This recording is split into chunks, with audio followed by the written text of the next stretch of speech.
operation of law reduced counts 4 and 5 to fifth-degree felonies, and would have no additional finding there. And so therefore the verdict forms have been amended to read that instead of as charged in the indictment, and then the additional finding, it will now read that each of those would be a fifth-degree felony without any additional finding. And I assume you're all right with that, Ms. Mesman? Yes, Your Honor. Okay. All right. So I did delete those portions of the jury instruction on counts 4 and 5 that related to additional finding of bulk amount. Okay, and Dan, this goes in the record, the stipulations. It doesn't go to the jury. I forgot to give it to you yesterday. I have to put that on record. Anything else before bringing the jury? No, Your Honor. All right, if you would bring in the jury, Mr. Strang.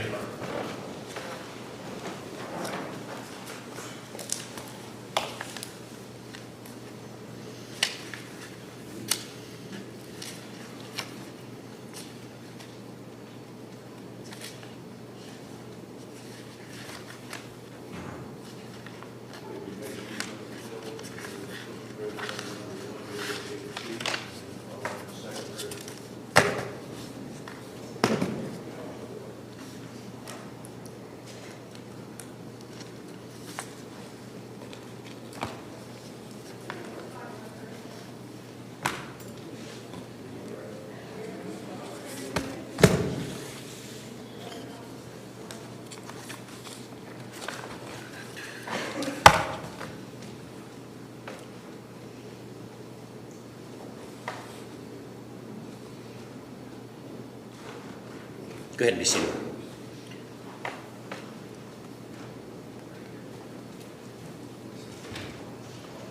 Go ahead and be seated, folks.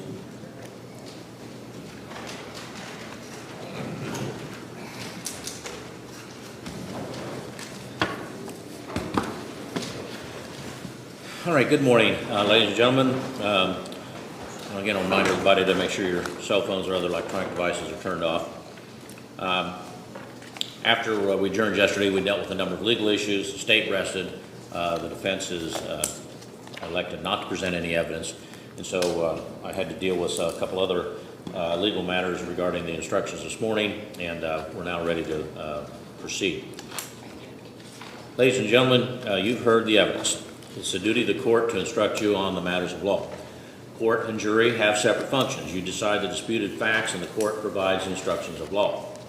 Now, ladies and gentlemen, it's your sworn duty to accept these instructions and apply the law as it is given to you. You're not permitted to change the law or to apply your own conception of what you think the law should be. All criminal cases begin with the filing of an indictment. The indictment informs the defendant that he or she has been charged with an offense. The fact it was filed may not be considered for any other purpose. Now, the defendant entered a plea of not guilty to the charges, which is a denial of the charges and puts into issue all the essential elements of each offense. The defendant is presumed innocent until his guilt is established beyond a reasonable doubt. The defendant must be acquitted unless the state produces evidence which convinces you beyond a reasonable doubt of every essential element of any one or more of the offenses that have been charged in the indictment. A reasonable doubt is present when, after you have carefully compared all of the evidence, you cannot say that you're firmly convinced of the truth of the charge. It's a doubt based on reason and common sense. Reasonable doubt is not mere possible doubt, because everything relating to human affairs or depending upon moral evidence is open to some possible or imaginary doubt. Proof beyond a reasonable doubt is proof of such character that an ordinary person would be willing to rely and act upon it in the most important of his or her own affairs. Now, ladies and gentlemen, you're the sole judges of the facts, the credibility of the witnesses that were presented, and the weight of the evidence. To weigh the evidence, you must consider the credibility of the witness. You'll apply the test of truthfulness that you apply in your daily lives. These tests include the appearance of each witness upon the stand and manner of testifying, the reasonableness of their testimony, the opportunity they had to see, hear, and know the things concerning which they testified, their accuracy of memory, their frankness, their lack of it, their intelligence, their interest and bias, if any, together with all of the facts and circumstances surrounding the testimony. Applying these tests, you'll assign to the testimony of each witness such weight as you deem proper. You are not required to believe the testimony of any witness simply because that witness was placed under oath. You may believe or disbelieve all or any part of the testimony. You will determine what testimony is worthy of belief and what testimony is not worthy of belief. Each witness was subject to direct examination by the party who called them and to cross-examination by the opposite party. Now, during the trial, counsel was able to inquire into some matters that did not directly relate to issues before the court. Such questions and answers are permitted for the purpose of helping you to determine the credibility and the weight to be given to the testimony and for no other purpose. When a certain witness testified, evidence of prior convictions was introduced to attack the credibility of the witness. You may consider the prior criminal convictions of any witness when assessing that witness's credibility. It is not necessary that the defendant take the stand in his own defense. He has a constitutional right not to testify. The fact that the defendant did not testify must not be considered for any purpose. Now, you've heard testimony from Cassie Brigner, another person who pleaded guilty to some of the crimes charged in this case against the defendant, and is said to be an accomplice. An accomplice is one who purposely or knowingly assists or joins another in the commission of a crime. Whether Cassie Brigner was an accomplice and the weight to be given to her testimony are matters for you to determine from all the facts and circumstances. The testimony of an accomplice does not become inadmissible because of his or her complicity, moral turpitude, or self-interest, but the admitted or claimed complicity of a witness may affect his or her credibility and make his or her testimony subject to grave suspicion and require that it be weighed with great caution. It is for you as jurors, in the light of all the facts presented to you and from the witness stand, to evaluate such testimony and determine its quality and worth or its lack of quality and worth. Now, generally, a witness may not express an opinion. However, one who follows a profession or special line of work may express his or her opinion because of his or her education, knowledge, and experience. Such testimony is presented or is admitted for whatever assistance it may provide to help you arrive at a just verdict. However, as with other witnesses, upon you alone rests the duty of deciding what weight should be given to the experts. In determining its weight, you may take into consideration his or her skill, experience, knowledge, veracity, familiarity with the facts of the case, and the usual rules for testing credibility and determining the weight to be given to testimony. Now, ladies and gentlemen, evidence is all of the testimony that was received from the witnesses and any exhibits that the court has admitted into evidence during the trial. I believe there's 188. Evidence may be direct or may be circumstantial, or it may be both. Direct evidence is the testimony given by a witness who has seen or heard the facts to which they testify. It includes, of course, the exhibits that are admitted into evidence during the trial. Circumstantial evidence is proof of facts or circumstances by direct evidence from which you may reasonably infer other related or connected facts, which naturally and logically follow according to the common experience of mankind. To infer or to make an inference is to reach a reasonable conclusion or deduction of facts from which you may, but are not required to make, from the other facts which you have found have been established by direct evidence. Whether an inference is made rests entirely with you. When considering circumstantial evidence, you may not draw one inference from another inference, but you may draw more than one inference from the same facts or circumstances. So in other words, you cannot stack one inference upon another inference to reach a factual conclusion. If circumstances create inferences that are consistent with either acquittal or guilt, the defendant must be acquitted unless the inference in favor of guilt rise to the level of proof beyond reasonable doubt. In the absence of direct evidence of a person's guilt, circumstantial evidence by itself may justify a finding of guilty if the circumstances are entirely consistent with defendant's guilt, are wholly inconsistent with any reasonable theory that he is not guilty, and are so convincing as to exclude a reasonable doubt of guilt. When the evidence is both direct and circumstantial, you must decide whether the combination of the two types of evidence overcomes the presumption of innocence and convinces you beyond a reasonable doubt that a defendant is guilty. Now, the evidence does not include the indictment, the opening statements, or the closing arguments of counsel that you'll hear in a short while. The opening statements and closing arguments, as the court has indicated previously, are designed to assist you, but they are not evidence. Any statements that have been stricken by the court or that you were told to disregard are not evidence and must be treated as though you never heard them. You must not speculate why the court sustained any objection to any question or what the answer to that question might have been. You must not draw any inference or speculate on the truth of any suggestion that might be included in a question that was not answered.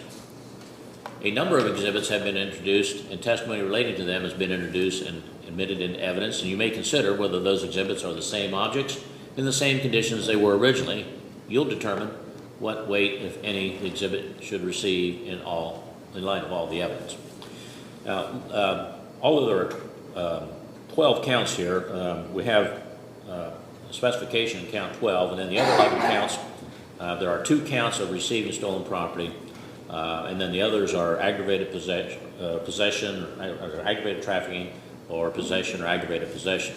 And so the elements are similar, but I'm going to go ahead and I'll define one of each totally in these instructions, and then when I go through the others, I'll tell you that the same definitions apply, and that will speed this up a little bit. And also, just so you know, it's important that you listen to me when I give these instructions, but I am going to give you a written copy of the instructions for your deliberation, so you'll be able to refer to those. Although we'll have to make a few changes and typos you've seen me making here, where I need to make some changes. So we'll start with count 1. The law under which I forgot, and engaging in pattern of corrupt activity. So we have engaging in corrupt activity, trafficking, possession, and receiving. Those are the type of charges we have. So the first count is the defendant is charged in count 1 is entitled engaging in a pattern of corrupt activity.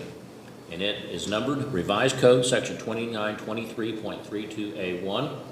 And this law states in pertinent part as follows. No person employed by or associated with any enterprise shall conduct or participate in, directly or indirectly, the affairs of the enterprise through a pattern of corrupt activity. So before you can find the defendant guilty of engaging in a pattern of corrupt activity, you must find beyond reasonable doubt that on or about the period of January 1, 2019, continuing through January 1, 2023, in Highland County, Ohio, defendant, while being employed by or associated with any enterprise, did conduct, participate in, directly or indirectly, the affairs of the enterprise through a pattern of corrupt activity. So each offense will have essential elements that must be proven. The essential elements of the offense of engaging in a pattern of corrupt activity as charged in count 1 of the indictment are as follows. That defendant did, 1, while employed by or associated with an enterprise, 2, conduct, participate in, directly or indirectly, the affairs of the enterprise, 3, through a pattern of corrupt activity, and 4, the offense occurred in Highland County on or about the period within the dates alleged in the indictment. Now, with regard to the element of time, it is not necessary that the state prove the offense was committed on the exact date as charged in the indictment. It's sufficient to prove that the offense took place on a date reasonably near the date claimed, and that definition will apply to all 11 counts, or all 12 counts, I should say. Venue. Before you can decide whether the state of Ohio has proved beyond reasonable doubt all the essential elements of the offense with which he is charged, you must first decide whether this is the correct county in which this trial should be held. The state must prove beyond reasonable doubt that all or any part of the offense charged was committed in Highland County, Ohio. Now, enterprise. The term enterprise includes any individual, sole proprietorship, partnership, limited partnership, corporation, trust, union, government agency, or other legal entity, or any organization, association, or group of persons associated in fact, although not a legal entity. Enterprise also includes illicit or unlawful, as well as licit or lawful enterprises. Conduct means to direct. Participate means take part in. It is not limited to those who have directed the pattern of corrupt activity. Participate encompasses those who have performed activities necessary or helpful to the operation of the enterprise, whether directly or indirectly, without an element of control. Now, the term corrupt activity means engaging in, attempting to engage in, conspiring to engage in, or soliciting, coercing, or intimidating another person to engage in any of the following conduct. Conduct that constitutes a violation of the following offenses. Count 2, aggravated trafficking of methamphetamine in violation of RC 2925.03A2, or count 3, aggravated possession of methamphetamine in violation of RC 2925.11. Count 4, aggravated trafficking in drugs in violation of RC 2925.03A2, or count 5, aggravated possession of drugs in violation of RC 2925.11. Count 7, receiving stolen property in violation of RC 2913.51. when the total proceeds of those combination of violations or value of the contraband or other property illegally sold or possessed in the combination of violations exceeds $1,000. So for purposes of count one, the other counts that are not named there are not to be considered. Now, the total value of all violations, before you can find the defendant engaged in corrupt activity, you must find that the state proved beyond reasonable doubt defendant's guilty of at least two of the offenses alleged in counts two or three, counts 4 or 5, and count 7 of the indictment, and that the total of the proceeds or value of the controlled substances illegally sold or possessed and the property illegally possessed in all the counts of which you have found the defendant guilty exceeds $1,000. For purposes of this element, ladies and gentlemen, the offense of aggravated trafficking of methamphetamine in count 2 and the offense of aggravated possession of methamphetamine in charge of count 3 are alternative counts related to one incident. Likewise, the aggravated trafficking in drugs charged in count 4 and the offense of aggravated possession of drugs charged in count 5 are alternative counts and related to one incident. Therefore, if you find the defendant guilty of counts 2 and 3 and counts 4 and 5, you will consider only the value of the controlled substance involved in those counts once. So in other words, the value from counts 2, 3, one value from counts 2, 3, and one value from counts 4, 5, if your verdicts are guilty of each of those offenses. Now, the term pattern of corrupt activity means one or more incidents of corrupt activity that are related to the affairs of the same enterprise, are not isolated, and are not so closely related to each other, connected in time and place, that they constitute a single event. A finding of pattern of corrupt activity requires proof of at least 2 incidents of corrupt activity by defendant within 6 years of each other. For purpose of this element, the offense of aggravated trafficking of methamphetamine charged in count 2 and the offense of aggravated possession of methamphetamine charged in count 3 are alternative counts, not cumulative, and considered to be one incident. Likewise, the offense of aggravated trafficking of drugs charged in count 4 and the offense of aggravated possession of drugs charged in count 5 in the indictment are alternative counts and considered to be one incident. Now, if you find the state proved defendant guilty by proof beyond a reasonable doubt of 2 or more of the violations alleged in counts 2, 3, 4, 5, and 7 that occurred on different dates as alleged in the indictments, those findings alone are not are insufficient to establish a pattern of corrupt activity. The state must prove beyond a reasonable doubt that at least one of the violations was related to the affairs of the same enterprise alleged and not so closely related to any other act of corrupt activity connected in time and place that they constitute one event. Now, if you find that the state proved beyond a reasonable doubt all the essential elements of the offense charged in count 1, your verdict must be guilty as to such offense according to your findings. If you find the state failed to prove beyond a reasonable doubt that any one of the essential elements of the offense charged in count 2, count 1, of the indictment, your verdict must be not guilty as to such offense according to your findings. Now, the law in count 2 is entitled Trafficking in Methamphetamine, aggravated trafficking of methamphetamine, I believe. Yes, aggravated trafficking in methamphetamine, and is numbered Revised Code Section 2925.03A2.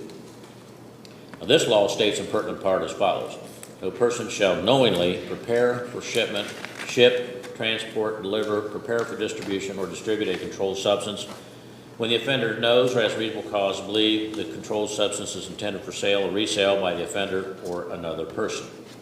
So before you can find the defendant guilty, you must find beyond reasonable doubt that on or about the 12th day of July 2022 in Highland County, Ohio, the defendant did knowingly prepare for shipment, ship, transport, deliver, prepare for distribution, or distribute methamphetamine, a Schedule II controlled substance, when defendant knew or had reasonable cause to believe that the controlled substance was intended for sale or resale by the offender or another. The essential elements of the crime of trafficking in drugs as charged in count 2 of the indictment are as follows: the defendant did 1, knowingly; 2, prepare for shipment, ship, transport, deliver, prepare for distribution, or distribute; 3, methamphetamine, Schedule II controlled substance; 4, knowing or having reasonable cause to believe it was intended for sale or resale by the defendant or another; and 5, that the offense occurred in Highland County on or about the date alleged in the indictment. The same instruction that definition I gave you about time of the offense and the venue of where it was committed apply here. Now, various chemical compounds subject to government control are called controlled substances, are placed into various categories or scheduled by the Ohio Revised Code. Methamphetamine is a Schedule II controlled substance. In deciding whether the defendant had reasonable cause to believe that the defendant or another person intended to sell or resell heroin, you must put yourself in the position of this defendant with his knowledge or lack of knowledge and under the circumstances and conditions that surrounded him at that time. You must consider the conduct of the persons involved and decide if their acts and words and all surrounding circumstances would have caused a person of ordinary prudence and care to believe the defendant or another person intended to sell or resell the methamphetamine. Now, a person acts intentionally when he has a purpose or conscious objective to produce a specific result. A person intends an act when it is done purposely and not accidentally. The intent with which a person does an act is known only to himself unless he expresses it to others or indicates it by his conduct. Sale includes delivery, barter, exchange, transfer or gift, or offer thereof. In each such transaction made by any person, whether as a principal, proprietor, agent, servant, or employee. So if you find the state proved beyond a reasonable doubt all essential elements of the offense charged in count 2 of the indictment, your verdict must be guilty as of such offense according to your findings. If you find the state failed to prove beyond a reasonable doubt any one of the essential elements of the offense charged in count 2 of the indictment, your verdict must be not guilty according to your findings. Now, as to count 2, there will be, if there is a finding of guilty, you will then make an additional finding as to the amount of the methamphetamine that was involved. And you will determine whether that amount involved was one of 4 ranges. Less than bulk amount, equal to or exceeding bulk amount, but less than 5 times bulk amount, equal to or exceeding 5 times bulk amount, but less than 50 times bulk amount, or 4, equal to or exceeding 50 times bulk amount, but less than 100 times the bulk amount. If your finding is not guilty, you'll not make any finding on that issue. Under Ohio Revised Code 2925.01, bulk amount of methamphetamine is 3 grams. Now, the law with which the defendant is charged in count 3 is entitled aggravated possession of methamphetamine and is numbered Revised Code section 2925.11a. This law states a pertinent part as follows. No person shall knowingly obtain, possess, or use a controlled substance. Before you can find the defendant guilty of aggravated possession of methamphetamine, you must find beyond a reasonable doubt that on or about January 12, 2022 in Highland County, Ohio, the defendant did knowingly obtain, possess, or use methamphetamine, a Schedule II controlled substance. So the essential elements of the crime of aggravated possession of methamphetamine as charged in count 3 in the indictment are as follows. The defendant did 1, knowingly, 2, obtain, possess, or use, 3, methamphetamine, a Schedule II controlled substance, and 4, the offense occurred in Highland County on or about the date alleged in the indictment. So the instruction I gave you about time and venue also apply here. Now, a person acts knowingly regardless, the definition of knowing. A person acts knowingly regardless of his purpose when he is aware his act will probably cause a certain result, or he is aware his conduct will probably be of a certain nature. A person has knowledge of circumstances when he is aware such circumstances probably exist. Since you cannot look into the mind of another, knowledge is determined from all the facts and circumstances and evidence. You will determine from those facts and circumstances whether there existed at the time in the mind of the defendant an awareness of the probability that the defendant's actions will cause a certain result or be of a certain nature. Proof of motive is not required. The presence or absence of motive is one of the circumstances bearing upon purpose or knowledge. Where an act is a crime, a good motive or purpose is not a defense. Possession of a controlled substance is an essential element of the offense of possession as charged. Possess or possession means having control over a thing or substance, but may not be inferred solely from mere access to the thing or substance through ownership or occupation of the premises on which the thing or substance is found. Possession is a voluntary act if the possessor knowingly procured or received the chemical or was aware of his control thereof for a sufficient period of time to have ended his possession. A person has possession when he knows that he has the object on or about his person or places it where it is accessible to his use and direction, and he has the ability to direct or control its use. Two or more persons may have possession if together they have the ability to control it, exclusive of others. Ownership is not necessary. A person may possess or control property belonging to another. And controlled substances, I've already instructed you, methamphetamine is a Schedule II controlled substance. So if you find beyond a reasonable doubt all the essential elements of the offense charged in count 3 of the indictment, your verdict must be guilty as to such offense according to your findings. You find the state failed to prove beyond a reasonable doubt any one of the essential elements of count 3 of the indictment, your verdict must be not guilty as to such offense or according to your findings. And with count 3, if you determine that the state has proven that offense beyond a reasonable doubt, then you would also make the additional finding as to the amount as I've already instructed you in count 2. And bulk amount is the same for methamphetamine, 3 grams. Now, count 4. The law under which the defendant is charged in count 4 is also entitled aggravated trafficking in drugs and is numbered Revised Code 2925.03A2. This law states in pertinent part, no person shall knowingly prepare for ship, transport, deliver, prepare for distribution or distribute a controlled substance when the offender knows or has reasonable cause to believe controlled substance intended for sale or resale by the offender or another. So that's the same definition as to the second count.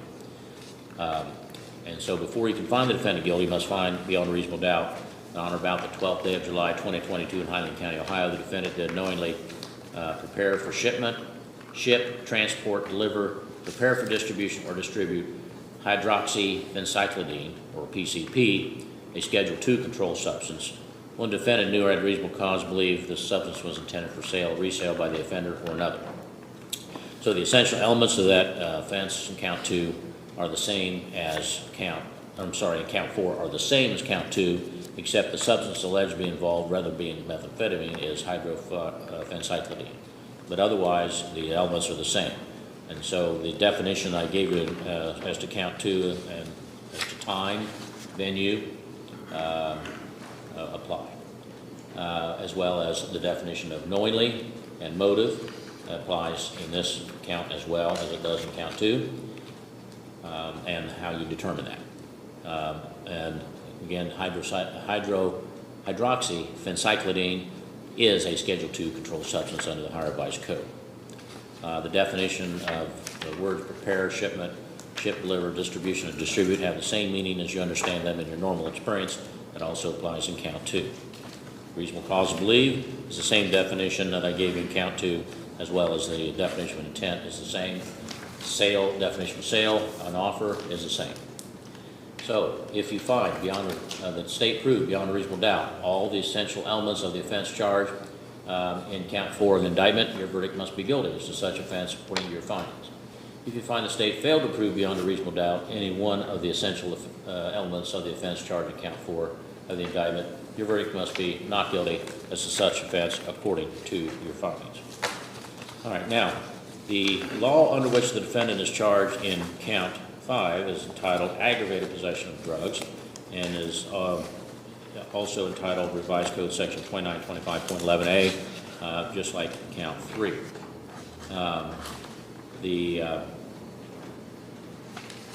Count 3 then, before you can find the defendant guilty, you must find beyond a reasonable doubt that on or about November 9, 2020, oops, that's the wrong date, it would be July 12, 2022.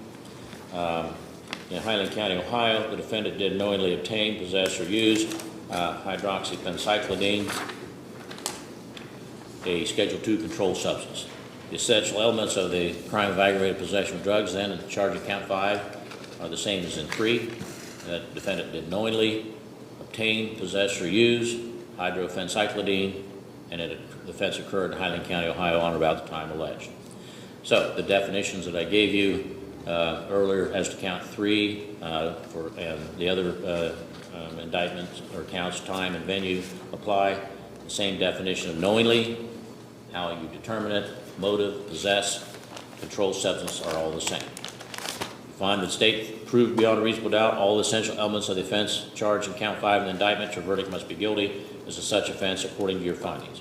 If you find the state failed to prove beyond a reasonable doubt any one of the essential elements of the offense charged in count 5 of the indictment, your verdict must be not guilty as to such offense according to your findings. Now, count 6, the law under which the defendant is charged in count 6 is entitled possession of cocaine. And it's numbered in Revised Code Section 2925.11a.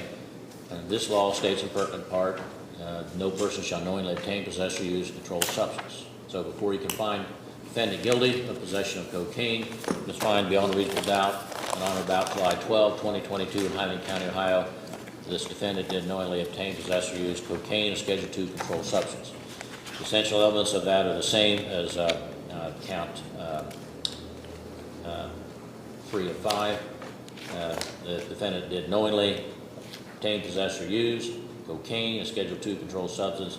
The offense occurred in Highland County on or about the date alleged in the indictment.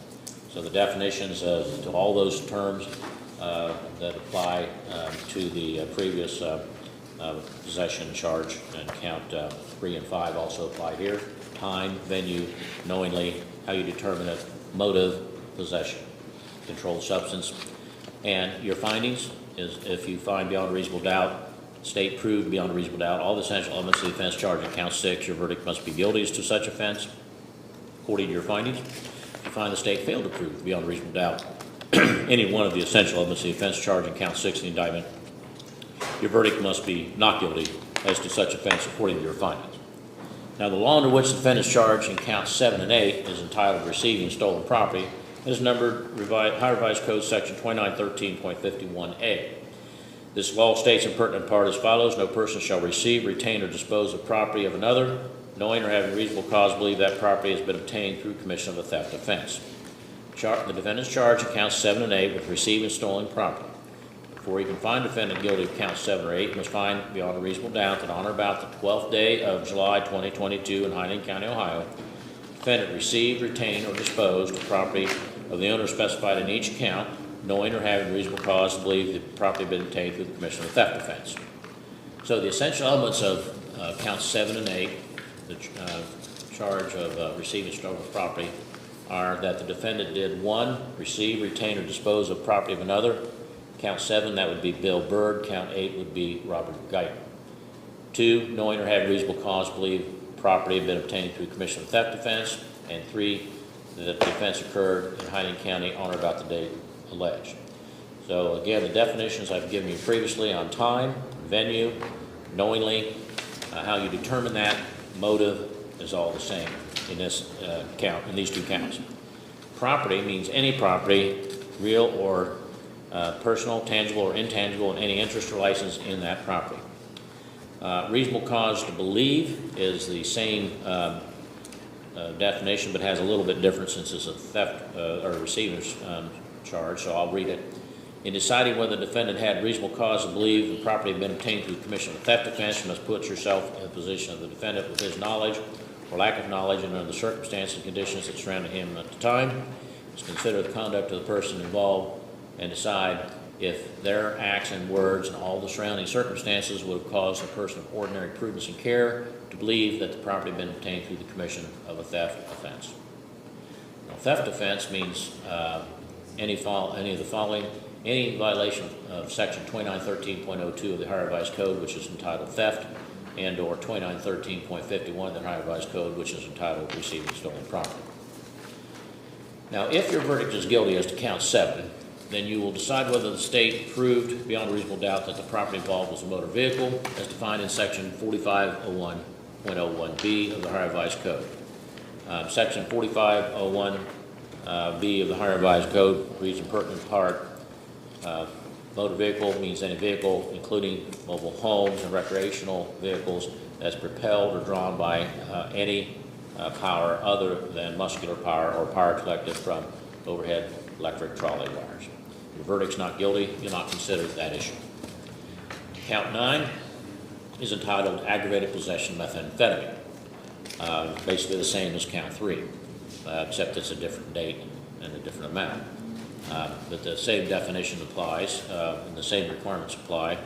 that you must, before you can find him guilty of aggravated possession of methamphetamine, you must find beyond reasonable doubt that on or about September 6, 2022 in Highland County, Ohio, defendant did knowingly obtain, possess, or use methamphetamine, a Schedule II controlled substance. The elements of that offense are the same as I've already explained to you. The definitions that apply in the other, in the counts 3 and 5 and 6 apply: time, venue, knowingly, how you determine it, motive, possession, controlled substance. So if you find the state proved beyond reasonable doubt all the essential elements of the offense charged in count 9 of the indictment, your verdict must be guilty as to such offense according to your findings. If you find the state failed to prove beyond reasonable doubt any one of the essential elements of count 9 of the indictment, your verdict must be not guilty as to such offense according to your findings. Okay, the law on count 10 is under the same section, 2925.11a, as the other possession charges. It's entitled aggravated possession of a fentanyl-related compound, and reads in part, pertinent part, no person shall knowingly obtain, possess, or use a controlled substance.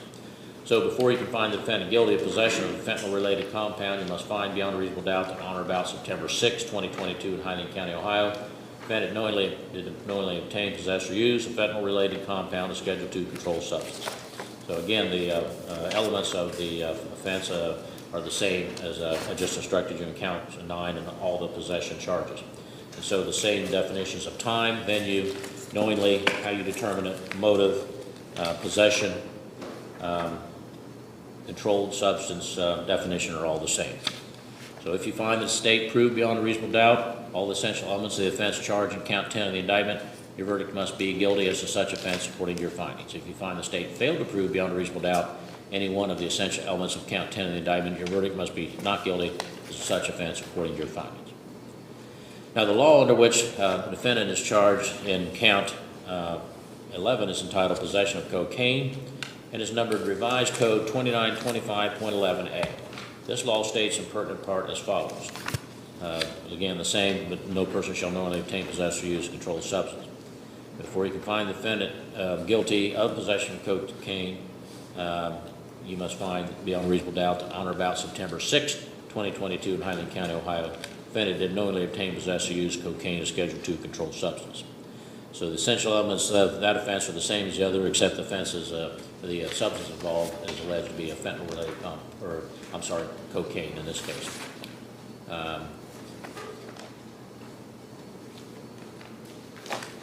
Let's see, wait a minute. Count 10 is, fentanyl-related compound was count 10, and count 11 is possession of cocaine. All right, so the same definitions apply: time, venue, knowingly, how you determine it, motive, possession, controlled substance, and cocaine is a Schedule II controlled substance. So if you find the defendant proved, or if you find that the state proved beyond a reasonable doubt all the essential elements of the offense charged in count 11 of the indictment, your verdict must be guilty as to such offense according to your findings. If you find the state failed to prove beyond a reasonable doubt any one of the essential elements of the offense charged in count 11 of the indictment, your verdict must be not guilty as to such offense according to your findings. Okay, count 12. Count 12. If you find defendant guilty of count 1 of the indictment, you will deliberate and make a finding as to whether any of the items set forth in count 12 are subject to forfeiture. There are 54 items that are listed, and they'll be listed on the verdict form. It includes a number of personal property items, includes cash, includes real estate, and so forth. But those are identified for you. The state claims the defendant's right, title, and interest in 54 items is subject to forfeiture. It alleges the items were derived from, directly or indirectly, or realized through conduct in violation of the first count of the indictment. Only the first count of the indictment. The burden of proof on the state with regard to forfeiture is by a preponderance of the evidence, not beyond a reasonable doubt, which is the burden that the state must prove the defendant is guilty of the offense of engaging a pattern of corrupt activity in count 1 of the indictment. Now, preponderance of the evidence is a greater weight of the evidence. That's the evidence that you believe because it outweighs or overbalances in your minds the evidence opposed to it. Preponderance means evidence that's more probable, more persuasive, or of greater probative value. It is the quality of the evidence that must be weighed. Quality may or may not be identical with quantity or the greater number of witnesses. In determining whether or not the items of property specified in count 2 are subject to forfeiture has been proven by preponderance of the evidence, you should consider all the evidence bearing upon that issue regardless of who produced it. You must make a finding as to each of those items, and if the weight of the evidence is equally balanced, or if you're unable to determine which of the parties has preponderance as to each item, then the state has not proven that property is subject to forfeiture. Now, if you find beyond that the state proved beyond a reasonable doubt any or all of the essential elements of any one or more of the offenses charged in the separate counts of the indictment, your verdict must be guilty as to such offense or offenses according to your findings. If you find the state failed to prove beyond a reasonable doubt any one of the essential elements of any one or more of the offenses charged in the separate counts of the indictment, your verdict must be not guilty as to such offense or offenses according to your findings. The charges set forth in each count constitute a separate and distinct matter. You must consider each count and the evidence applicable to each count of the indictment and each separately, and you must state your findings as to each count uninfluenced by your verdict as to the other counts. Defendant may be found guilty or not guilty of any one or all of the offenses charged against defendant in the various counts of the indictment. All right, so that's a pretty lengthy description or instruction, and again, I will make some corrections here to make sure that you have everything here that you need correct, and you'll be able to use that if you need to during your deliberations. Now, at this time, we're going to hear closing arguments of the attorneys. Now, just like opening statements, closing arguments are not evidence. They're simply the view of each side as to what they believe the evidence is and what they believe that is shown, but it's not evidence. The state of Ohio has the burden of going forward, or of proof of the case, and so they have the right to argue first, and then after the defendant presents his closing argument, the state may offer a rebuttal argument. So at this time, Mrs. Collins, on behalf of the state. Yes, thank you.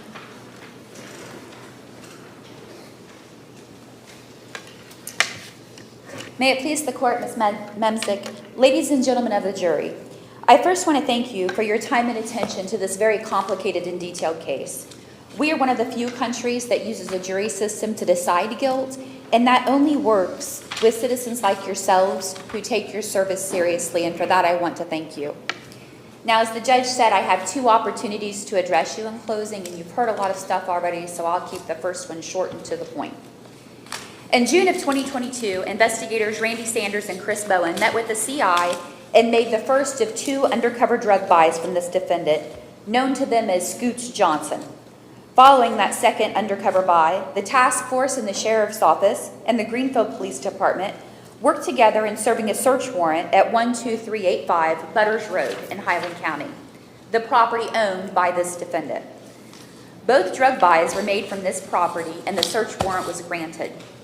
During that search on July the 12th of 2022, officers located over 200 grams of methamphetamine. They located PCP, or hydrochlorozine, in multiple bags and almost 4 grams of cocaine. This is more than would be used for personal use. These drugs were intended to be resold because that is how the defendant operated his business. He bought drugs cheap and resold them at a profit. He also traded drugs for stolen items and for guns. Both stolen items and drugs were recovered during the search warrant, as well as guns. Also recovered were all the items necessary to operate a drug business: bags to resell in, scales to weigh, and books to keep track of the money coming in and out. But being busted once didn't stop this defendant from continuing his drug trade, and on September the 6th of 22, he was again arrested, this time for having no driver's license. The resulting search of the vehicle found more drugs, more baggies, more scales, and more ledger books.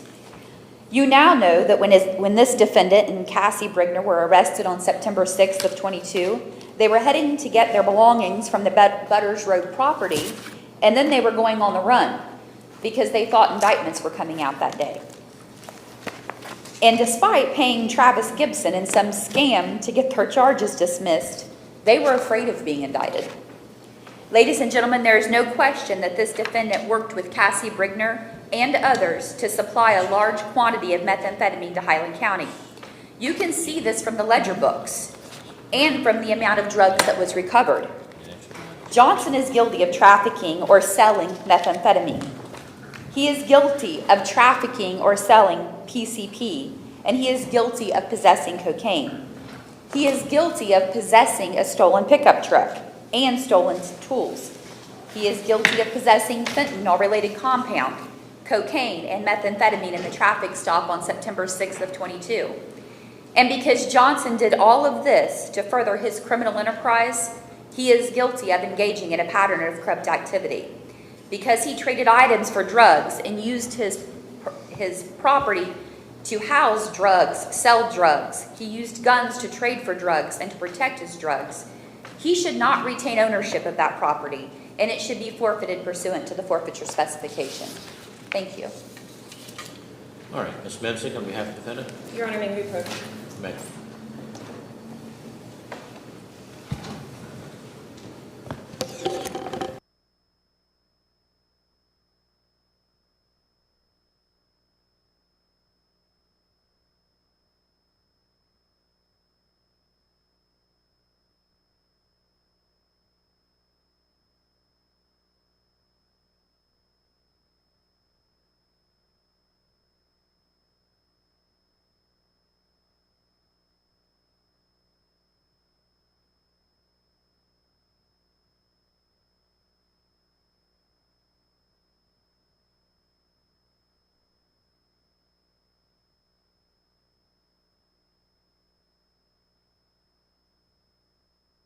All right, May, proceed.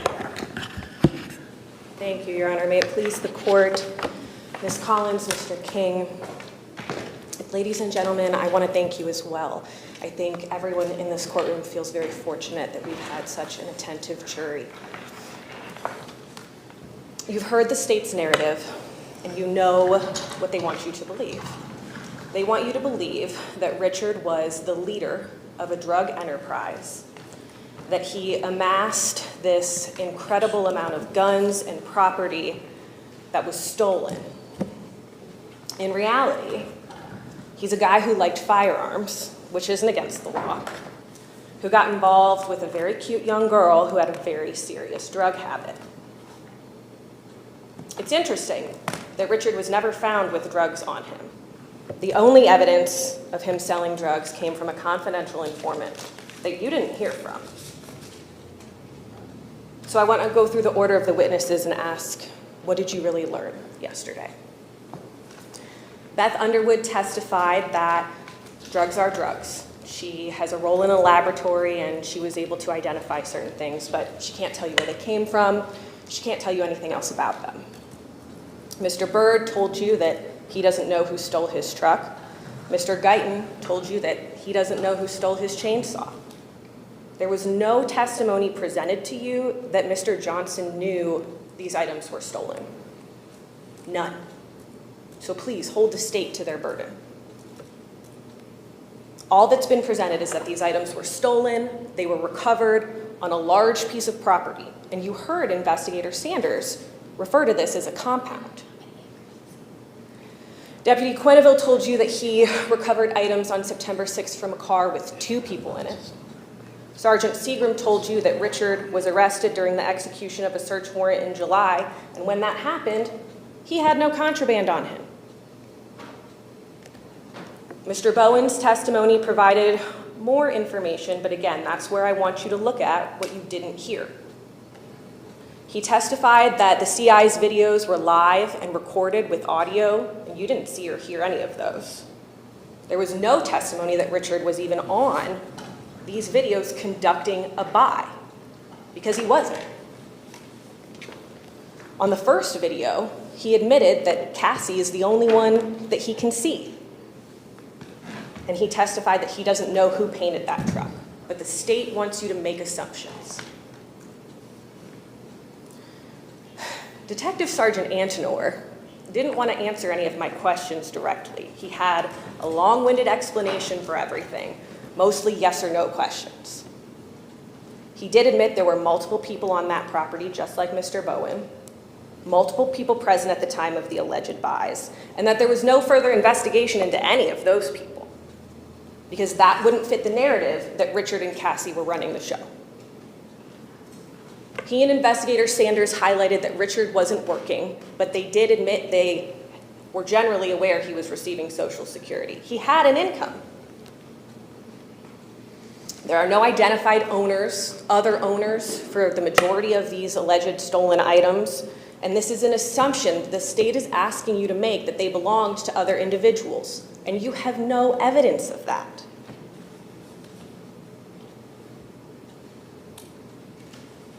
Then we heard from Cassie, Richard's ex-girlfriend, his co-defendant. She was very forthcoming. She is a lifelong drug user. She admitted responsibility for some of these drugs. And you heard her say that she was upset that Richard didn't do his part. She's mad that he didn't lay down as the fall guy so her deal could go through smoothly. She cut a deal with the state that if she goes forward with her testimony, they will not object to her being released early. Her freedom is on the line here. Please take that into consideration when you review her testimony. Is that a credible witness to you?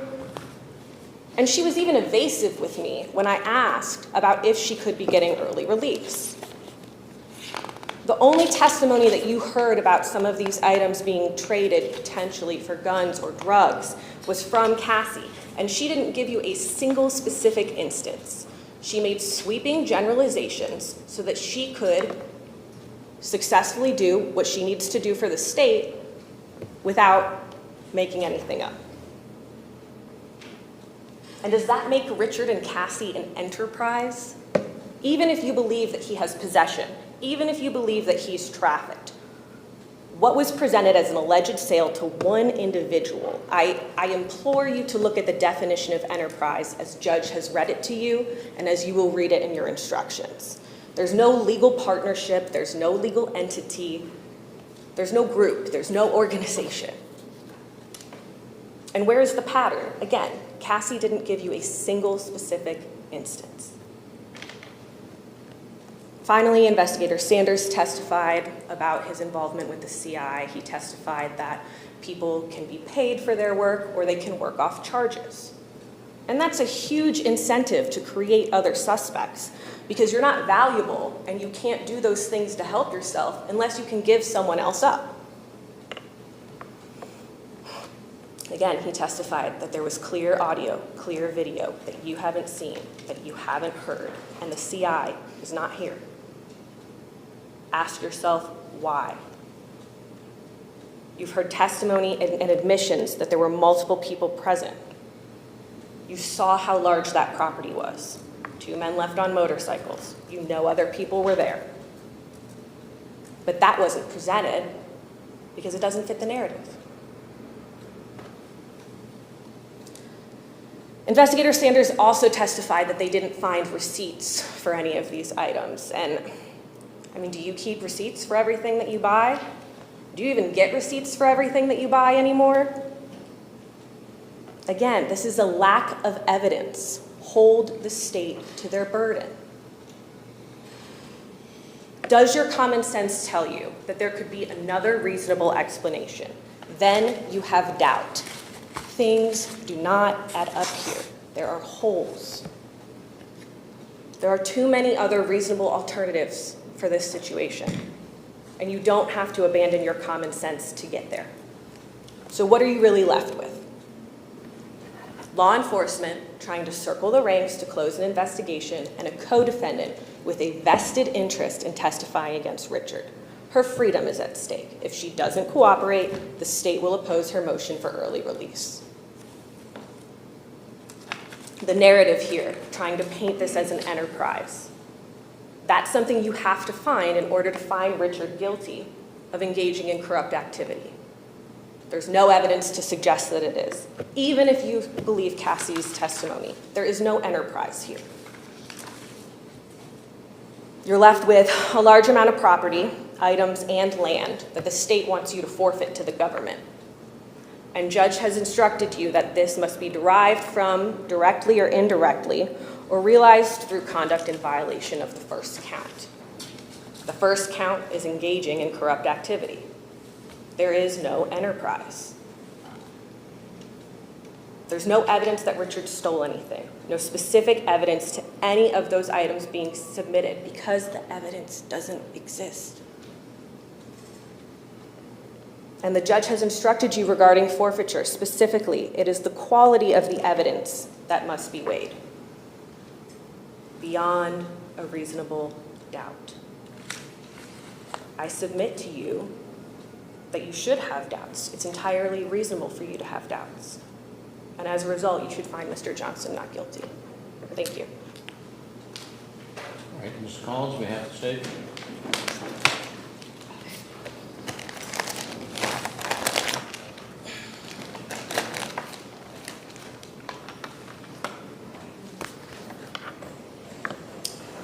I'm going to address a few things quickly and then move on.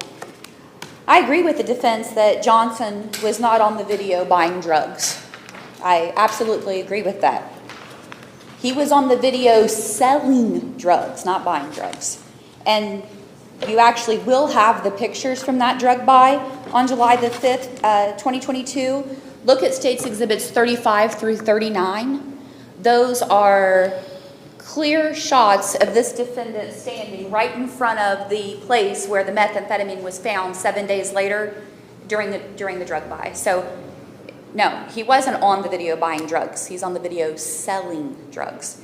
And why isn't the CI here, and why didn't you see the video? He's not charged with those two counts.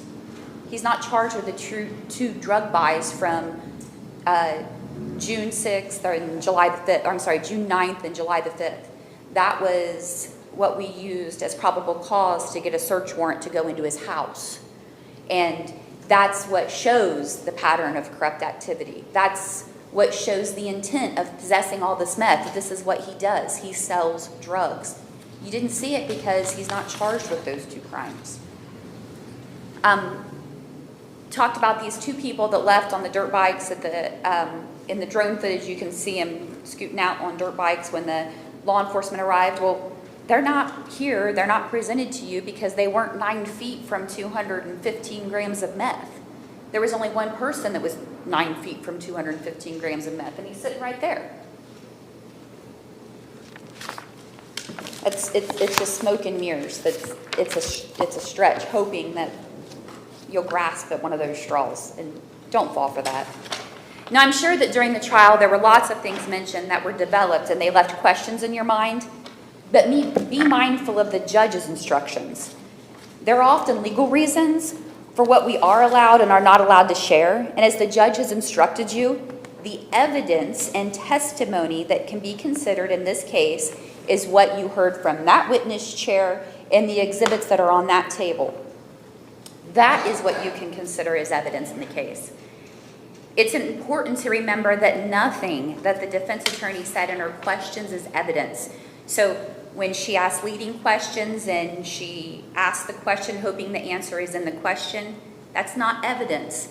The answer is the evidence. Now, one of your main jobs as a jury is to weigh the credibility of the witnesses, and to do this, you apply the test for truthfulness that you apply in your everyday lives. You look at the witness's appearance on the stand, their manner of testifying, the reasonableness of their testimony, their opportunity to see, hear, and know the things they are testifying about. Who is there? Look at the accuracy of their memory, their frankness, their lack of frankness, their intelligence, their interest and bias, taken with all the facts and circumstances, with all the evidence that's been presented. And with all of that in mind, you decide who to believe. And let's apply this to the witnesses that you heard from. The BCI chemist. She's an expert, and her job is to weigh and test substances. That's it. She comes here, she provides a report, she tells you the weight and the substance. The findings are on the reports. They're States Exhibits 1 and 11. She's no interest or bias. She's just a scientist. Next, you heard from the victims of the theft offenses whose property was recovered on the defendant's 5 acres. They have no interest or bias in the case. They're simply explaining that their property was taken, it was stolen, and then it was found. They didn't even know the defendant prior to this. And you didn't hear any evidence about him stealing the property because he's not charged with theft. He's charged with receiving stolen property for possessing property that's stolen. There's a difference. Those are two different crimes. He's charged with possessing property that's stolen. That's what you heard evidence of. So the fact that you didn't hear evidence about him stealing it, it doesn't matter because he's not charged with that. He's charged with receiving it after it was stolen. And he did that. He possessed stolen property. Next, you heard from several law enforcement officers, Sergeant Craig Seaman and Deputy Dylan Quinneville. They simply relayed the events of the things that they were involved in. Sergeant Craig Seaman entered the camper. He took the defendant into custody at the July 12th search warrant and took everything out of his pocket, the gun, the wallet. There's a pile of things in a picture. You'll see those. Put them on the counter, and then Investigator Sanders searched those. Dylan Quinneville was involved in the traffic stop that then led to a search warrant that led to more drugs found in the defendant's white SUV. Next, you heard from Detective Sergeant Vinny Antonor, who relayed his actions and his role in the investigation. And the defense wants you to believe that he was evasive and that he didn't answer the questions. He gave long, drawn-out answers. Well, when you ask a question of a witness, you get the answer. Just because it's not the answer you like or the answer that you want doesn't mean that it's not correct. It just means it didn't suit your question. There's nothing wrong with that. He testified, period. Investigator Chris Bowen, again, relayed the facts and evidence and his overwhelming knowledge of the drug trade in Highland County. All law enforcement officers, none of them have a bias in the case. They don't get paid extra money to win or lose. It's nothing like that. They simply come and they tell you in as easy terms as possible to understand what they saw, what they observed, the evidence they collected, and what they know, period. Next, you heard from Cassie. Now, the defense is hoping that you don't believe anything that she agreed to testify, or that she testified to, because she agreed in order to obtain a more favorable sentence. But it is your job to judge the credibility of the witnesses. She has no bias and prejudice, and today they want you to believe that she was angry, but if you remember the testimony, she said, "I'm not mad at him. I'm angry that he didn't take responsibility for his part in this and that I actually have to testify, but I'm not mad at him." That was the testimony, so that's the evidence that you can consider. She was repeatedly told, and she told you, the number one rule of testifying, to tell the truth. She's taken she's an addict that partnered with her drug dealer. She's taken responsibility for actions, and she's relayed the events to you in an open manner. The defense told you in jury voir dire that something important to judge the credibility, and jurors answered, eye contact. Well, remember Cassie as she testified. She sat in the chair, clearly in prison, held her head up, looked at you, looked at the people in the courtroom, didn't look down. She's not trying to hide anything. Open with her testimony. She was forthcoming about her addiction and the fact that she and the defendant bought and sold drugs. The defense told you in her opening that Cassie has a history of drug use. What she doesn't have is a history of drug trafficking. In fact, she admitted that she's been an addict for 12 years and that she was selling with this defendant in order to feed her drug habit. Cassie, was in the best position to see, know, and hear what was going on in this business. She was right there. She was his partner. She told you she's no interest in bias and, again, wished she didn't have to testify. She wished the defendant would have taken responsibility for his actions. Finally, you heard from Investigator Sanders, who has over 40 years of experience, mainly focused on covert drug operations. Again, Investigator Sanders kept detailed notes of his work, collected all the evidence available, and has relayed all of that to you in an open manner. He was in the best position to see and hear what was happening at the various scenes, and he has no interest or bias in the matter. Again, simply doing his job. Now look at the elements of the crimes alleged and the evidence and testimony that proves each of these crimes. And there's really no question that these crimes occurred in Highland County. Everybody has agreed that Joey's Pizza, the traffic stop in September was in Highland County, the Butters Road property is in Highland County, all of this occurred in Highland County. So there's really no question about that. I'm going to address the charges in a different order than they are in the indictment. I'm going to start with counts 2 and 3 first, which is the aggravated trafficking in meth and aggravated possession of methamphetamine. And the aggravated trafficking charge is what we talked about in jury voir dire, what we all commonly call possession with the intent to distribute. Counts 2 and 3 are related to the large bag of methamphetamine located in the fire truck canister. This is State's Exhibits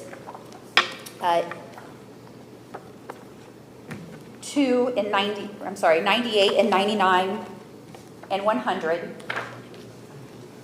and State's Exhibit 2, this bag of meth. That bag alone weighs over 167 grams. Counts 2 and 3 also relates to State's Exhibits 3, 5, and 6. These bags of meth.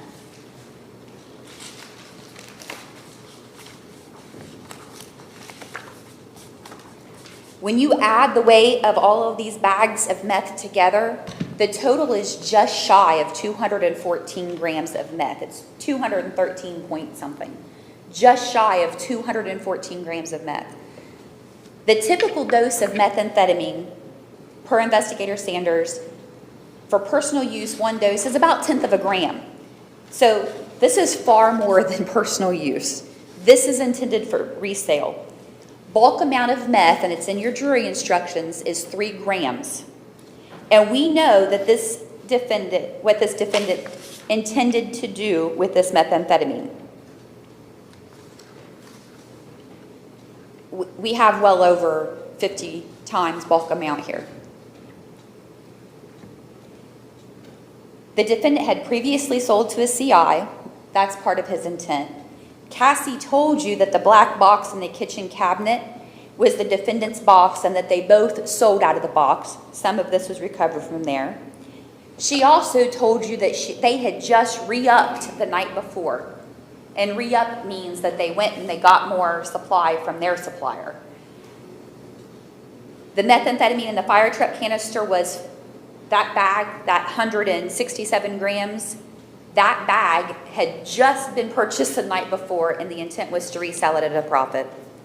Cassie told you that they were paying about $150 an ounce for meth, and they were purchasing for resale once or twice a week. There are just under 8 ounces of meth here. And at $150 an ounce, that means they spent about $1,200 on this meth. And the intention of reselling it at $10 a tenth, about $21,000 street value piled right there. The state has proven each element of counts 2 and 3 beyond a reasonable doubt. Next are counts 4 and 5. Again, the trafficking in drugs is related to possession with the intent to distribute. And these counts refer to the hydroxyphenicidine, which we all commonly call PCP. That's what it was testified to. Even the expert commonly called this PCP. It was located in the camper. Counts 7, 8, 9, 159, 137. Now, most of this was located in the Sentry safe, and again, in that black box from the kitchen that they both sold from. Again, more than personal use, and again, Cassie told you that the defendant's drug of choice was methamphetamine. Her drug of choice was fentanyl. He possessed the PCP with the intention of selling it. And the state has proven each element of counts 4 and 5 beyond a reasonable doubt. Next is count 6, possession of cocaine. Again, located in the safe. Again, the defendant owned it. This is his camper. Again, he possessed it. The state has proven each element of count 6 in the camper where the defendant lived. Now, I want to say, because it seems to be believed that in order to possess something, it has to be in your pocket. That's not the law. You possess your car and it's parked around in front of the courthouse. Read the definition of possession in the jury instructions. It doesn't mean that it's in your pocket. Count 7 relates to the stolen truck recovered on the defendant's property. This defendant possessed a stolen motor vehicle when he knew or should have known that it was stolen. Now, clearly this truck is a motor vehicle. There's really no question about that. And clearly it was stolen.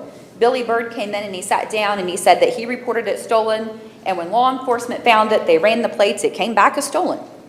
Billy Bird came, he identified his truck with one noticeable difference. His stolen truck was black, and this one now was green. Now, the defendant knew or should have known it was stolen. They painted it green right in front of his house, right where he's remodeling. And you have the evidence of that. State's Exhibits 183, 184, 185. Look at these pictures closely. You can see the green overspray where it was painted. Again, green areas where it was painted. Investigator Bowen noticed this when they were out there and took pictures because that's the evidence that you need. And in this picture, right here, what is this? A can of green paint. Compare this to the pickup truck. It's the same color. And where is this located? This is the mobile home he's remodeling.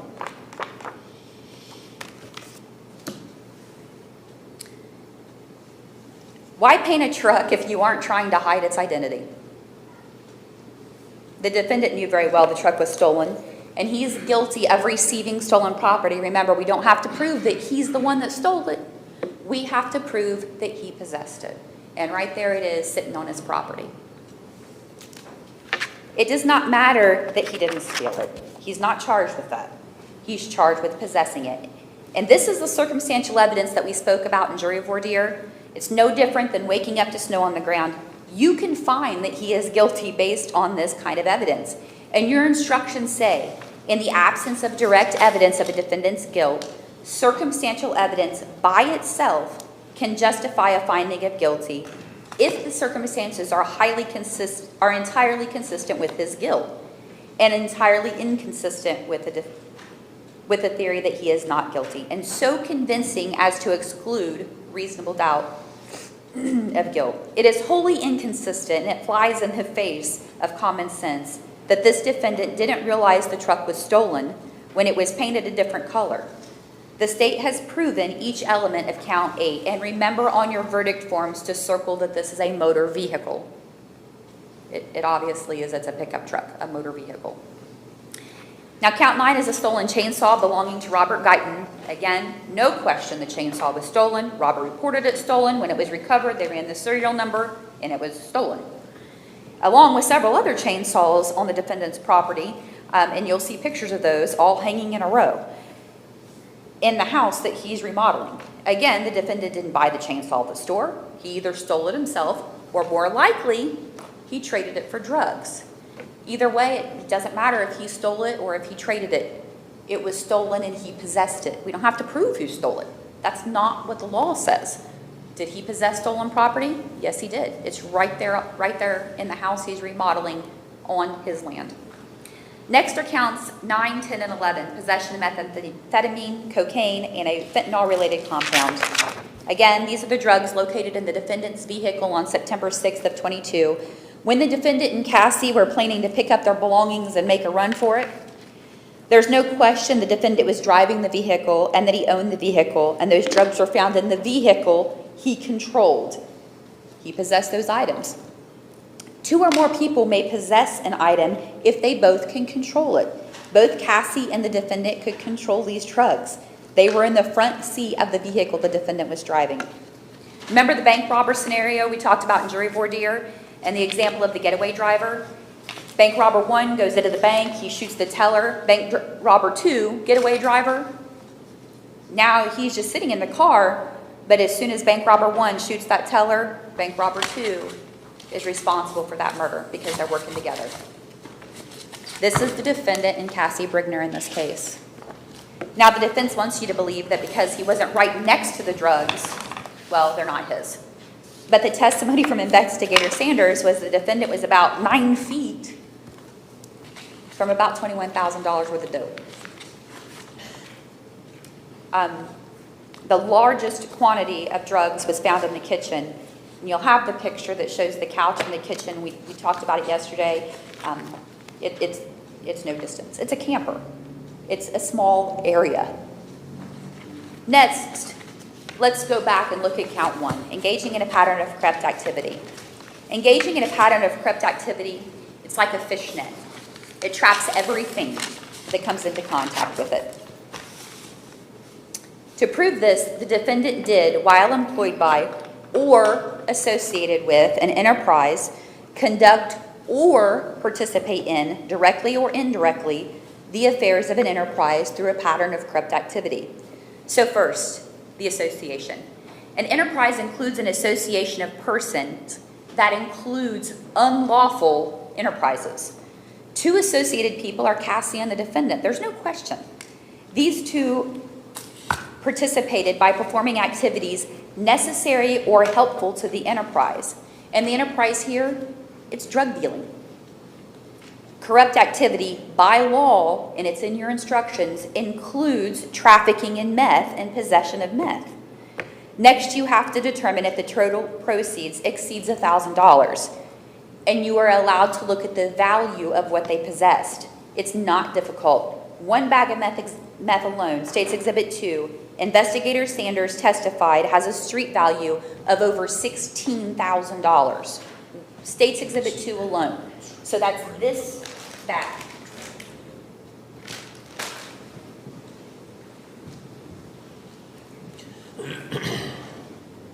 It's not including the other drugs in the house or the stolen vehicle. Just 1 bag alone gets us there. You not only have Cassie's testimony that this is what they did, they purchased large quantities of drugs and resold them. You also have pages and pages and pages from ledger books showing the various customers who purchased drugs and other associates like John and Tara, who put money in together with Cassie and the defendant so they could make the trip to Cincinnati, or make the trip to the city and purchase a quantity. It was like $3,500, I think, and they were going to come back and divide it up. You have those pages. It does show a pattern of corrupt activity. Investigator Sanders testified that he knew about 8 or 10 people in those books just from working drugs in Highland County. You also know from the testimony that there was a lot of traffic in and out of the property. And that's something you know from the testimony is very common for drug trafficking houses. Engaging in a pattern of corrupt activity is a fishnet, and it gets fuller and fuller, and it encompasses everything that it comes into contact with. This is Johnson's business, and it's Cassie's business, and business is good. So good that at Johnson's camper and in his SUV, law enforcement finds multiple books of other known drug users with numbers besides their names. You have the quantities of drugs that are being sold and fronted. You have the amount of money. A number of there's a lot of evidence of this trafficking there. They find multiple sets of scales commonly used to weigh meth. Investigator Sanders said in his over 40 years of experience, this was a lot of different sets of scales, which uncommonly a lot. They found substances that didn't test positive as anything. It was brought out yesterday, like a bag of no controlled substance found. Again, easily explained by Investigator Sanders. He's seen this before, lots. It's called cut. It's kind of the drug street name for something, and basically it's, like was explained yesterday, adding baking soda to cocaine. You've doubled how much you have to sell, but you've cut the quality. It's considered the same, and of course they have cut at their house because they're doubling what they're trying to sell in order to profit more. They found multiple cell phones, baggies, guns, tools, and he owns the Buttersroad property. And yet Johnson hasn't filed a tax return for at least the past 3 years. There is an association. There is trafficking and possession of meth. There is trafficking and possession of PCP. There is stolen property, and the value is easily over $1,000. The state has proven each element of engaging in a pattern of corrupt activity beyond a reasonable doubt. Ladies and gentlemen, when you look at all the evidence and look at everything these 2 are doing, it's easy to come to that conclusion. Finally, the forfeiture specification. Now, a good portion of this property was seized and removed because it is suspected to be stolen. Now, the defense would ask you to believe that it's not stolen because the owner hasn't been found. Well, that's not the evidence. The evidence is that Detective Antonor said these types of things are often stolen and traded for drugs. Investigator Sanders told you the same thing. Detective Antonor said these types of items are reported stolen daily. The problem comes with the owner not having a serial number for these items, and then it's hard to prove who owns what. He noted that these things that could be identified as stolen have already been returned to their rightful owners, and that they are still working to locate the owners of the other property. Cassie also told you that the defendant often traded things for drugs. So even if they aren't stolen, this defendant gained these items through his illegal drug activity, and therefore those items are subject to forfeiture. There are no receipts, no warranties, no titles, and while we may not have receipts for everything, as the defense said, when you look through this list, some of these things should have a title to them. Enclosed trailers, a lawnmower, things like that. There should be some proof of ownership. They've searched through everything in this defendant's possessions. There is nothing that shows that. The money throughout the house, some of it's rubber banded together, stashed in different places, subject to forfeiture, because again, the testimony is that this defendant made his money selling drugs. There's no evidence presented of any other income. The guns he accumulated, again, subject to forfeiture. He not only traded guns regularly for drugs, according to Cassie, but he used the guns to defend his drug trade. Investigator Sanders told you, this is a dangerous business. And when you look at the pictures, look at State's Exhibit 102 and 113. The gun is literally under the potato chip bag in the same cabinet that Investigator Sanders is pulling the black box from that Cassie said they regularly sold dope out of. It's right in the kitchen cabinet. You can see the gun under the potato chip bag. Finally, even if his property, which he bought from Roger Castle, and the evidence was that he's a person previously convicted in a drug trafficking ring, was used to store his drugs. This property was used to store his drugs and sell his drugs from. It is more probable than not that this property was gained and used by the enterprise for the drug trade. Again, the state's not required to prove motive, but the motive for this business is obvious. It's money. This is all about money. Accumulating assets, money, property, tools, vehicles, guns. Accumulating all of that without hitting a lick. It doesn't work. And think about this. Why would the defendant and Cassie be planning to hit the road the day the indictments were coming in if they weren't guilty? And the defendant actually thought he could pay some other person in order to keep from being indicted. Again, no reason to do this if you're not guilty. Now, the state must prove each and every element of the crimes charged beyond a reasonable doubt. And the defense asks you to expand reasonable doubt to be some burden that's completely overwhelming and never be achieved. They want it to be impossible. It just isn't that. If reasonable doubt were, as the defense says, no one would ever be guilty of a crime ever. The legal standard of reasonable doubt is doubt based on reason and common sense. And as the instructions say, you can equate this to your own lives and the decisions that you make in your own lives. Let's talk about buying a car. You shop around, you collect the evidence. You want a red SUV, and you find one, and the odometer says 50,000 miles. And the payments will be about $350 a month. Now, your budget allows for a payment of $400 a month. It's everything that you want in a vehicle. And all the evidence points to you buying the car, and you decide this is the car to buy.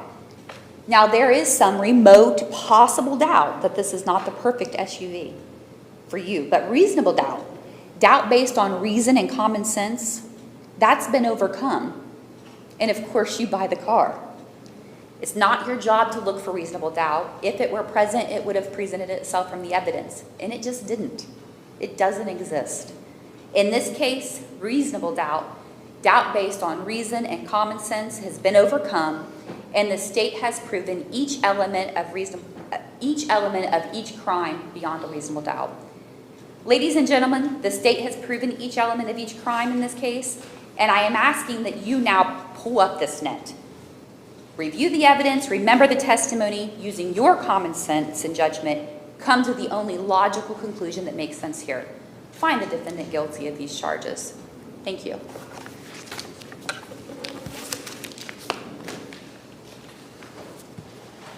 All right, ladies and gentlemen, you heard the closing arguments of counsel bringing those, which, as I advised you before, are not evidence. So if your recollection of the evidence is different from what one of the attorneys has said, you can't consider what they said because that's not evidence. Now, I will instruct you on how to conduct your deliberations and prepare your verdict once you've reached them. You must be uninfluenced by any consideration of any sympathy or prejudice. It's your duty to carefully weigh all of the evidence, decide all disputed questions of fact, apply the instructions of the court to your findings, and to render your verdict accordingly. You must be uninfluenced by any consideration of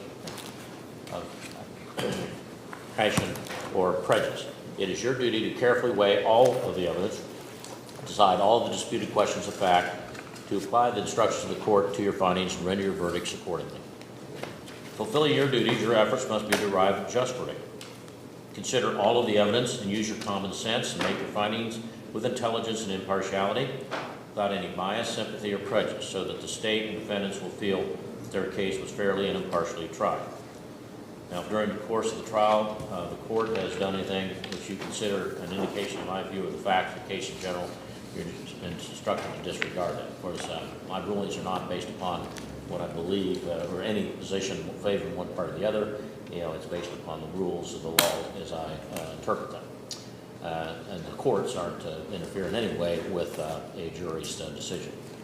Now, your initial conduct upon commencing deliberations is a matter of great importance. It's not wise to immediately express a determination or insist upon a certain verdict, because if your sense of pride is aroused, you may hesitate to change your position even if you later decide it may be or you are wrong. Consult with one another, considering each other's views, deliberate with the objective of reaching an agreement if you can do so without disturbing your individual judgment. You must each decide the case for yourself, and you should do so only after a discussion and consideration of the case with your fellow jurors. Do not hesitate to change an opinion if you find that it is wrong. Thank you. However, you should not surrender an honest conviction in order to be congenial or to render a verdict solely because of the opinions of the other jurors. You may not discuss or consider the subject of punishment. In the event you find the defendant guilty, the duty to determine the punishment is placed upon by law upon the court. When you go to the jury room, your first function will be to select one of your number as foreperson, and that person you select will preside over your deliberations, but does not have any greater power, nor does that person's vote have any greater importance than anyone else's. Foreperson will provide or serves the purpose of helping you to conduct your deliberation in an orderly manner and give each juror an opportunity to express your opinion.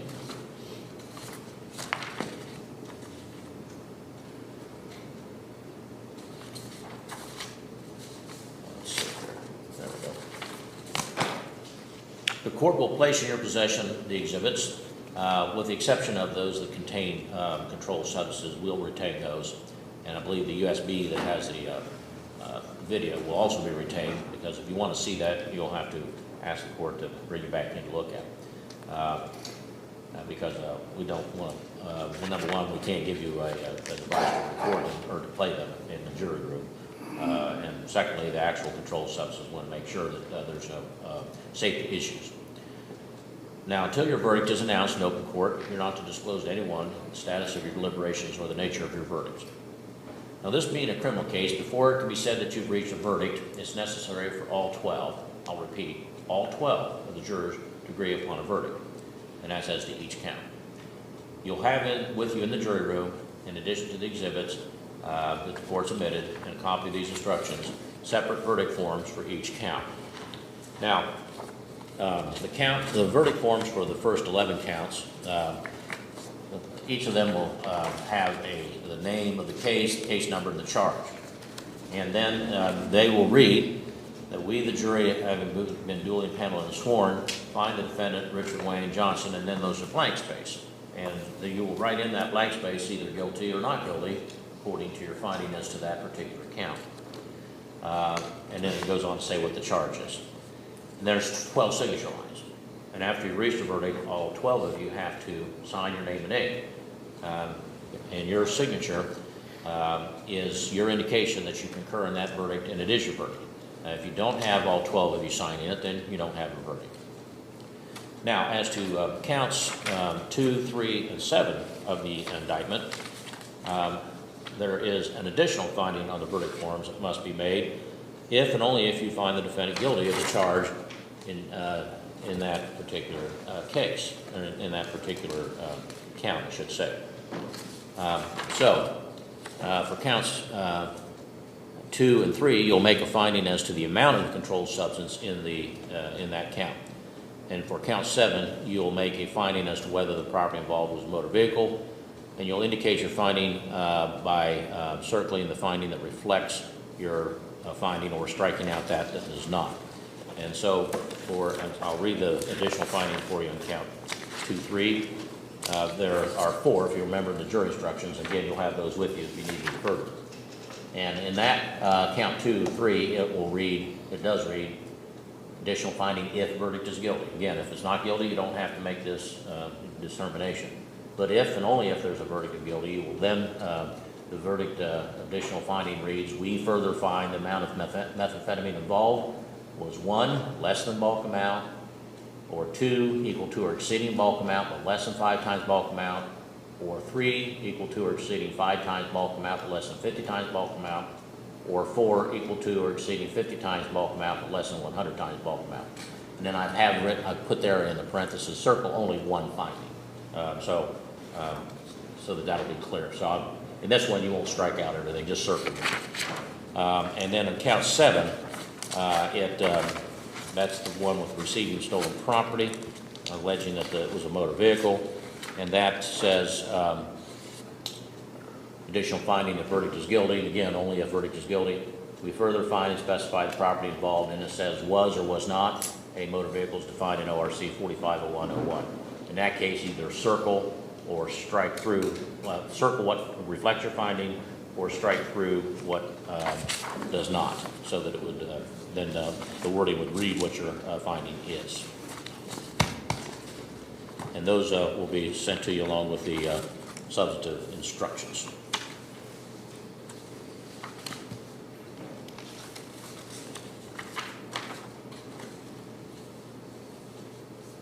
Now, you will be deliberating in the jury room. And I didn't mention this to you earlier, but you're not permitted to have any electronic devices with you while you're in the jury room. So if you have a phone, the bailiff will collect those in a bag and then return them to you if you break for lunch or at the end of the deliberations. If you need any communication with anybody outside, you can give a note to the bailiff, and he can call for you if that's necessary.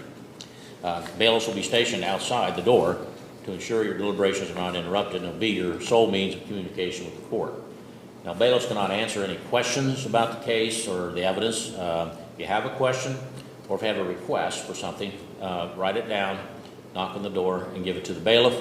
The bailiff will then give it to me, and then after a consultation with the attorneys, I'll determine the response and return it to you in writing. Now, one of the things I'll tell you is sometimes it'll happen is I've received questions saying, well, what happened before this, or who did this? You're asking me to tell you what the evidence is. I can't do that because the evidence is already in. You can only decide the case based on what the testimony was and the exhibits. And so if you have a question about a piece of evidence or about a fact that's not in evidence, I can't answer that. I'm not permitted to give you additional evidence about the case. So if you ask for that, I'll respond in that way in writing. If you ask a question about the law, and again, this is it's a fairly complex case, what I'll probably do is write back, refer to page, whatever, because all the questions about the law should be in these instructions. But again, I know they're complicated, and so if there is a question, if you ask that, write it down, then I'll respond in writing, probably directing you to those specific pages that answer your question. All right. Now, until you've reached a verdict, you're not to tell anyone what the status of your deliberations are. When you do reach a verdict, knock on the door, inform the bailiff, and then after we reassemble everyone, you'll be returned with to the courtroom with the verdicts. Now, I want to thank you, ladies and gentlemen, for your patience, your cooperation, your attendance during this trial. You've been very attentive, I've noticed, and we've attempted not to waste your time. I think that attorneys did a good job in presenting the case in an expeditious and efficient manner. Although the important thing was they were each given the right to present anything that they wished to in this matter. All right. Now, is there anything else from counsel? Your Honor, may we approach? You may.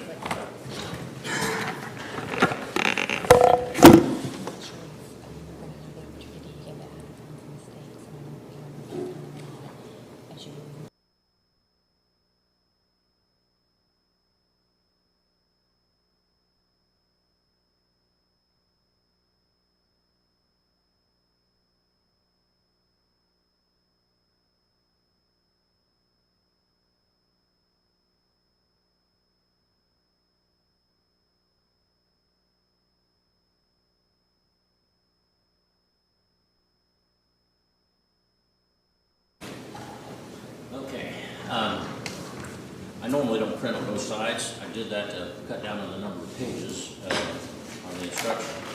And in doing so, I confused myself.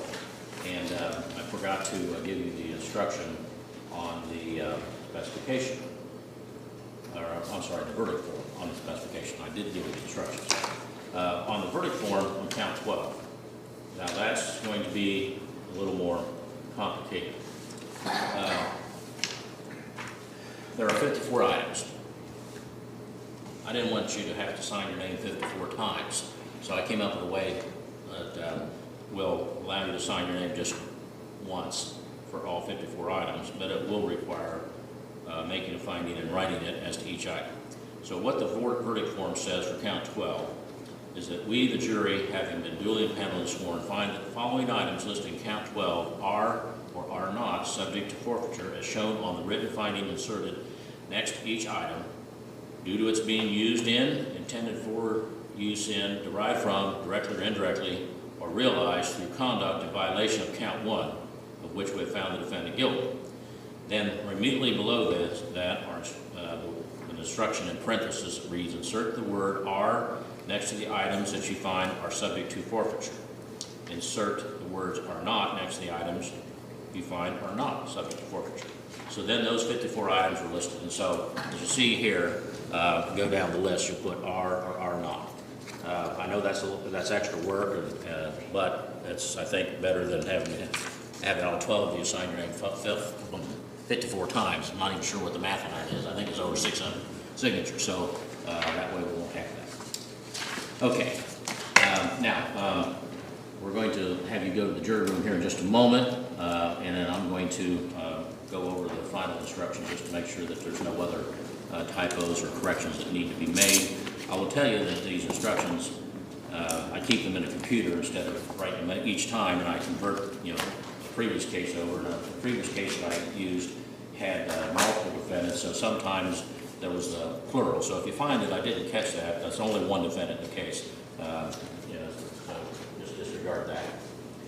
All right, now for the alternates, you've sat through a day and a plus of proceedings, and we appreciate that. You've been our insurance policy. But since nothing's happened to any of the first 12, you will not be participating in the verdict, deliberations and verdict. However, and I'm going to release you you can go and go back to work or go to your home as long as you stay within 20 minutes of the courthouse. And the reason for that is this. In the event that during deliberation something happens that one of the 12 jurors have to be excused, then we will call. You will be first, Ms. Rusa, and Mr. Sipple will be second. And so, because of that, the instructions that I gave you are still in effect. You must follow those. And that is not to discuss the case with anyone, not to form any opinions about it, not to permit anyone to discuss it with you, not to discuss anything with any of the attorneys or people who have been involved witnesses, not to obtain any information about the matter on your own, and not to read or listen to anything about it in any form of media, on the internet, radio, TV, social media, etc. We'll also ask you to give your cell phone or the phone number to the bailiff so he can contact you as soon as we do have a verdict. Once we do have a verdict, then you'll be released from that obligation and you will be free to do any of those things if you want to. You don't have to speak with anyone, but if you want to, you can. But until you've been informed there's a verdict, you cannot do that. And so with that, I'll excuse the two of you if you would come over here and give your number to the bailiff. Then the bailiff will collect the verdict forms, the cell phones from the jurors as you go back to the jury room. And then as soon as I make the final edit on the jury instructions, we'll send those back to you. The exhibits will also be provided to you, like I said, except for the actual, the ones that contain the controlled substance. And we also would prefer that you not open any of the bags, again, just for safety purposes. So, then any of the items are in. If you need to, you think you need to, send out a request for that, and then we'll have that, we'll done that in a manner that will make sure everybody's safe. All right. With that, we'll submit the case to you. If you would just lay your cell phones on the ledge there, and the bailiff will collect those from you, and go ahead and retire to the jury room, and they'll bring back in the evidence and the other items you'll need. Thank you. Please rise.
Okay, we did have a conference. Ms. Collins indicated that they had noticed some typos or mistakes, and I believe I noticed most of them, if not all of them, but had made the change. But if you want to go ahead and tell me the ones that you've noted, Ms. Collins, and I'll give Ms. Memsick the same opportunity. It's Mr. King, Your Honor. Okay, Your Honor, just a couple. Starting at the bottom of page 8, the last 3 words, it says each of the defendants. I changed that, I believe. Page 10. Let me check just to make sure. Let's see, what was that under? It was at the bottom of page 8, the last 3 words, it says each Yeah, of okay, the I changed defendants. that. I changed that to the defendant. Mm-hmm. Page 10, under law count 2, says the law under which the defendant is charged in count 2 is entitled trafficking. I read it should as say aggravated. Yeah. In fact, I noticed that when I read it and looked at the indictment to make sure. Page 11, essential elements, number 3, methamphetamine, a Schedule 2 controlled substance. Right, got that. And I read it that way. Page 13, under reasonable cause to believe, looking at the first sentence there, intended to sell or resell, it says heroin, it should say methamphetamine. Page 13. Yes, under reasonable. Oh, it's, okay. I did not catch that. Methamphetamine, okay. Page 15. Wait a minute, let me mark that, because I'm going to just print those pages out. All right. The first full paragraph on page 15, the date is wrong. It says on or about January 12th of 22. It should say Yep. July 12th of 22. Okay.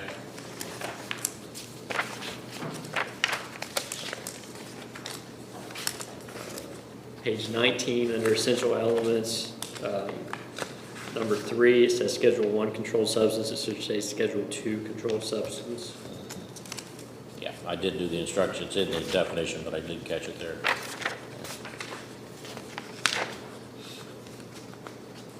Page 22, under additional finding, if verdict is guilty, the drug references methamphetamine, it should be hydroxy. Where at? Page 22, under where the paragraph additional finding if verdict is guilty. That's struck. That shouldn't be there at all. That will be removed. I'm sorry, what? Page 22. Which section is it under? The additional finding if verdict is guilty. On count 4? Oh, okay. It says I count accidentally 4. struck that out, didn't I? Yeah. Yes, Your Honor. Okay. I didn't instruct him on it, but, Moving to page 23, first full paragraph, right above essential elements. There's the date's incorrect, but I think you caught that when you were reading it. it's been changed, yeah. Page 26, at the very bottom, underneath essential elements, it says the essential elements of the crime of aggravated possession of methamphetamine. It should be possession of cocaine. That's count 6 again. Yeah, okay.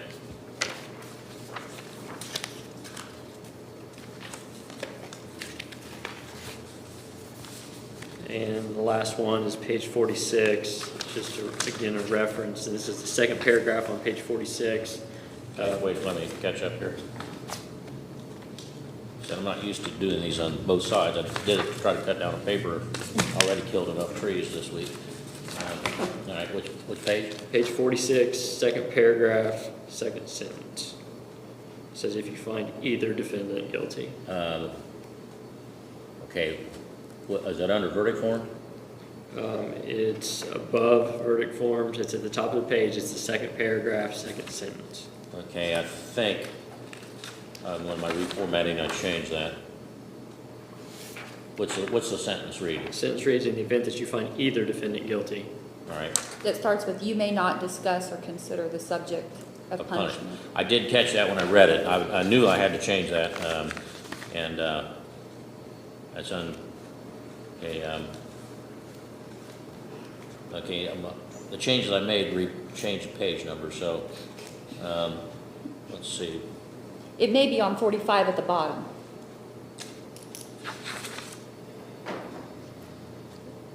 No, 45 is a deliberation. If you find where it says the heading verdict forms and then go up 1, 2, Right. 3, 4 paragraphs above that. 4 paragraphs. Yes. All right, 1, 2, 3, 4. Oh, okay, there we go. Yeah, I did not read that. I knew I had to fix that, and I couldn't figure out where it was because the reformatting's changed it. All right, great. Just one thing, Your Honor. Yes. I just would also like to verify that for count 5, the additional finding has been struck. Yeah, Okay. I believe it has. I didn't read it. Let's see. Make sure. It was around page 25 or 26. 25. Yeah, it's been stricken. Thank you. All right. And, well, unfortunately, since there's several of them, I'm just going to reprint this all over again. All right. Yeah. May we give the jury the list of the exhibits, we computed the volume and number of pictures? That list is wrong. Yeah, no, it can't be because it's got incorrect information on it. I noticed that during the trial. Okay. Yeah, so no, we won't be able to give that. That's our, like, Yeah. Well, some of it was, but yeah, no. at least it'll point out where the picture's at. All right. Well, then we'll go ahead and go off the record, and I'll make these changes, and counsel, you can go